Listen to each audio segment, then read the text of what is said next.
तर मराठा आंदोलक मनोज जरांगे पाटील यांची तब्येत पुन्हा बिघडली आहे। अंतरवाली सराटीत उपचार सुरू आहेत। अशक्तपणा आणि ताप आल्यानं सलाईनवर उपचार सुरू आहेत। तब्येत ठीक नसल्यामुळे प्रस्तावित मराठवाडा दौरा देखील मनोज जरांगेंनी रद्द केला आहे।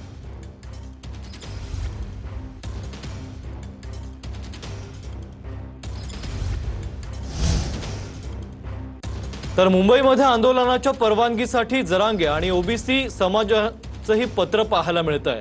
आझाद मैदानातील ओबीसी आंदोलनासाठी परवानगीचा अर्ज आधीच दाखल केल्याचं मंगेश ससाणे म्हणतात। तर मनोज जरांगेंनीही 29 ऑगस्टला आझाद मैदानाची मागणी केल्यानंतर मंगेश ससाणेंनी ही माहिती दिली आहे। आझाद मैदानावरून पुन्हा ओबीसी मराठा वाद पेटण्याची शक्यता आहे। पहिल्या येणाऱ्यांना पहिला प्राधान्यक्रम द्यावा, मंगेश ससाणे यांनी ही मागणी केली आहे। जाईल तिथंच ह्या जरांगेने यायचं। आमचं ह्या प्रशासनाला विनंती आहे, फर्स्ट कम फर्स्ट सर्व या बेसिसवर प्राधान्यक्रमाने तुम्ही ही परवानगी दिली पाहिजे। आम्ही सगळ्या अटी नियम पाळण्याची आमची तयारी आहे। आम्हाला परवानगी जर नाही दिली आणि त्यांना जर दिली तर आम्ही इथं आझाद मैदानावर येऊन एन केन मार्गाने कुठनंही येऊ। मग लॉ अँड ऑर्डरची काय सिच्युएशन झाली तर त्याला जबाबदार सर्वस्वी हे प्रशासन असेल। ठाण्यामध्ये उपमुख्यमंत्री एकनाथ शिंदे उपस्थित असताना संयोजकांकडून वंदे मातरम या राष्ट्रीय गीताच्या वेळी गोंधळ निर्माण झाला होता। या प्रकरणी एकनाथ शिंदेंनी माफी मागत संयोजकांना काळजी घेण्याचं आवाहन केलं होतं। यावर आता संजय राऊतांनी ट्विट करत भाजप आणि महायुतीवर टीका केली आहे। एकाही मंत्र्याला वंदे मातरम गाता येत नाहीये। वंदे मातरम चुकीच्या पद्धतीनं वाजवण्यात आलं। या मंत्र्यांविरुद्ध FIR दाखल करा अशी मागणी आता संजय राऊतांनी अमित शहांकडे केली आहे।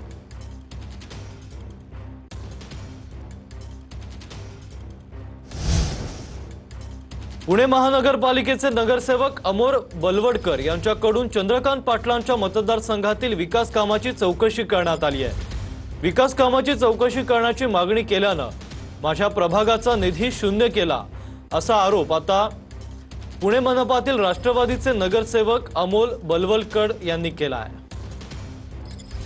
राजकीय सुडापोटी मी सदस्य असून सुद्धा महानगरपालिकेच्या इतिहासामध्ये पहिल्यांदा असं झालं की एखाद्या सभासदाला दिलेला निधी त्या ठिकाणी शून्य करण्यात आला। त्यामुळं ही राजकारणाच्या जागी राजकारण असावं, पण त्याच्यामध्ये खऱ्या अर्थाने विकास निधी हा सर्वसामान्य नागरिकाचा असतो। ही विकास कामांची चौकशी करण्याचा मी प्रयत्न केला। फक्त ती चौकशी करताना सुद्धा कोणाचं मी नाव नाही घेतलं, काय नाही, फक्त काही कामं अनियमित झालेली आहेत, या कामाच्या बाबतीत चौकशी व्हावी एवढीच फक्त मागणी केली होती।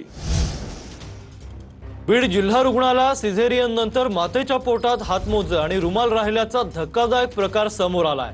1 ऑगस्टला 19 वर्षीय संध्या गायकवाड यांच्यावर सिझेरियनची शस्त्रक्रिया झाली होती।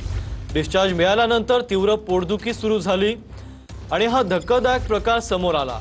पुण्यातील ससून रुग्णालयात दुसरी शस्त्रक्रिया पार पडली आहे। यामध्ये पोटातील हातमोजे आणि कागदी रुमाल काढण्यात आलाय। दरम्यान जिल्हा शल्यचिकित्सकांनी संबंधित डॉक्टर आणि कर्मचाऱ्यांना नोटीस बजावल्या असून दोषींवर कडक कारवाई करण्याचं आश्वासन दिलं आहे। ऑपरेशन केल्यानंतर तिला 12 वाजता नेलं तर 5-5:30 वाजेपर्यंत तिचं ऑपरेशन चाललं। मग आम्हाला मॅडमनं बोलवलं ज्यांना ऑपरेशन, तर त्या म्हणल्या कुठल्या सिव्हिलला केलंय, सांगितलं त्यांना बीडच्या सिव्हिलला केलंय म्हणून। तर ते म्हणल्या की मग आता तिथले डॉक्टर म्हणजे असं ऑपरेशन कसं काय केलं, तर मी म्हणलं काय आम्हाला काय एवढी कल्पना नाही। तर मग त्याने आम्हाला ते म्हणल्या डॉक्टर जे हातामधले ग्लोव्ह आणि ते टिश्यू पेपर तिच्या ह्याच्यामध्ये निघला। तर मी त्यांना म्हणलं मॅडम द्या का, ते म्हणले हो देते। मग नंतर दुसऱ्या दिवशी म्हणलं मॅडम द्या, तर त्या म्हणलं ते पुरावे आमच्याकडे आहेत, वेळ आल्याच्या नंतर देऊ। त्याने आम्हाला नकार केला। आता म्हणले आम्ही देऊ शकत नाही तुम्हाला। तर ते केस पेपर वगैरे पाहून मग मी त्यांना त्याचा शोकस कारण दाखवा विचारलं। अजून माझ्याकडे त्यांचं उत्तर अप्राप्त आहे आणि या संदर्भामध्ये माझ्याकडे नातेवाईकांकडून अजून सुद्धा अधिकृत अशी कुठली तक्रार नाही, परंतु मी याची पूर्ण चौकशी करून ठेवलेली आहे आणि माझ्याकडे तक्रारच्या अनुषंगाने मी उपसंचालक कार्यालयाकडे किंवा संचालक कार्यालयाकडे संबंधित प्रकार जो घडलेला आहे तो अतिशय चुकीचा प्रकार आहे। चुकी अशा प्रकारचे रुग्णाच्या जीवाचा धोका घडण्यासाठी जर ठरत असेल तर त्याच्यावर नक्की कारवाई केली जाईल।